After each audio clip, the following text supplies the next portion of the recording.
German envoy to raise energy security, climate on U.S. visit. Germany's vice-chancellor is traveling to Washington for talks with U.S. officials that will focus on energy security and the need to ramp up renewable energy in the wake of Russia's attack on Ukraine. Berlin, Germany's vice-chancellor is traveling to Washington for talks with U.S. officials that will focus on energy security and the need to ramp up renewable energy supplies in the wake of Russia's attack on Ukraine. Germany gets a large share of its energy from Russia in the form of coal, oil and gas. The invasion of Ukraine last week was sharply condemned by Berlin, which joined other Western nations in imposing sanctions against Russia and halted the Nord Stream 2 gas pipeline project. Vice-Chancellor Robert Habeck, who is also Germany's economy and climate minister, said Monday that greater emphasis on energy independence could help efforts to reduce emissions of planet-heating greenhouse gases released by burning fossil fuels.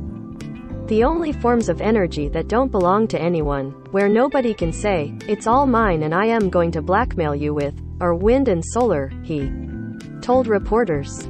What we were discussing a half a year ago in terms of reducing carbon dioxide emissions we're now discussing in terms of energy security and sovereignty, said Habeck, who is due to meet with U.S. Treasury Secretary Janet Yellen, Energy Secretary Jennifer Granholm, White House National Security Advisor Jake Sullivan and climate envoy John Kerry during his two-day trip. In a special session of Parliament Sunday, Germany's finance minister said the government would place greater emphasis on energy security in the coming years in light of the war in Ukraine. Renewable energy releases us from dependence, Christian Lindner said. That's why renewable energy is freedom energy.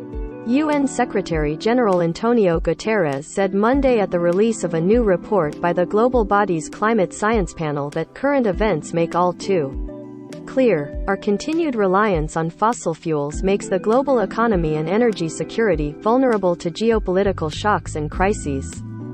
Instead of slowing down the decarbonization of the global economy, now is the time to accelerate the energy transition to a renewable energy future, he.